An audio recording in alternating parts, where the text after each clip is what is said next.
یہ کہانی ہے رشید کی، جو اپنے گاؤں میں سوپ بیچا کرتا تھا۔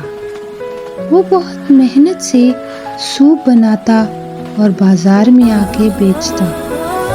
رشید کے پاس بہت سے لوگ سوپ لینے آتے اور کہتے کہ رشید تمہارا سوپ تو بہت مزے کا ہے، اور کہتے یہ سوپ پینے سے تو سردی بھی ختم ہو جاتی ہے۔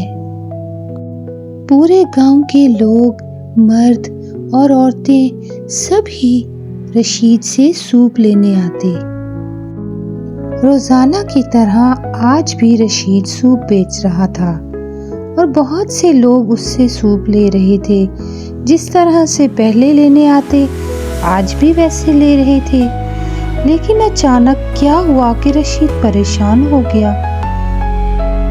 رشید کو بالکل سمجھ نہیں آ رہی تھی کہ آخر ایسا کیا ہوا ہے کہ سبھی لوگ اس کا سوپ لینا چھوڑ گئے ہیں۔ رشید کو بالکل بھی اندازہ نہیں تھا کہ اس بازار میں ایک سوپ کی دکان ہے، اور وہی دکاندار لوگوں کو یہ کہتا پھر رہا تھا کہ رشید سبزیاں دھو کر استعمال نہیں کرتا، اور اس طرح سے آپ سوپ پینے سے تو بیمار ہو جائیں گے۔ رشید روزانہ کی طرح سوپ گھر سے بنا کر لاتا۔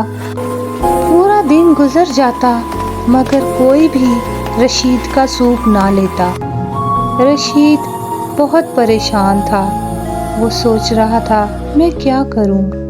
ادھر وہ دکاندار لوگوں کو یہ کہہ رہا تھا کہ آپ مجھ سے سوپ نہ خریدیں، رشید سبزیاں دھو کر استعمال نہیں کرتا۔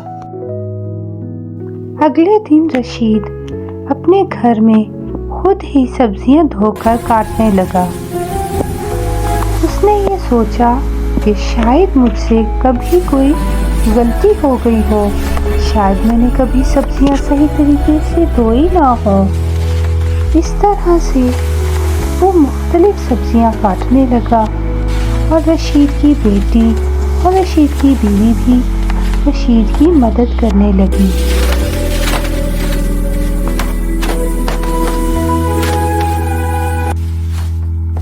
تمام سبزیاں دھونے اور کاٹنے کے بعد رشید نے اپنے کچن میں سوپ بنانا شروع کیا۔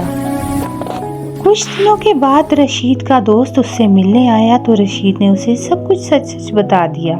پھر رشید کے دوست نے سب کو اکٹھا کیا اور بتایا کہ رشید کا کوئی قصور نہیں ہے، وہ تو سبزیاں دھو کر استعمال کرتا ہے۔ یہ دیکھنے کے بعد وہی دکاندار سب لوگوں سے معافی مانگتا ہے اور کہتا ہے کہ مجھے معاف کر دو، میں نے آپ سب کے سامنے جھوٹ بولا تھا، رشید تو واقعی میں سبزیاں دھو کر استعمال کرتا ہے۔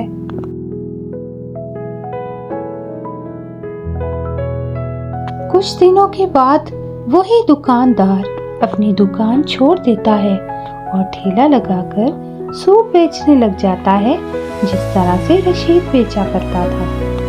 لیکن پھر بھی زیادہ تر لوگ رشید سے ہی سوپ لیتے۔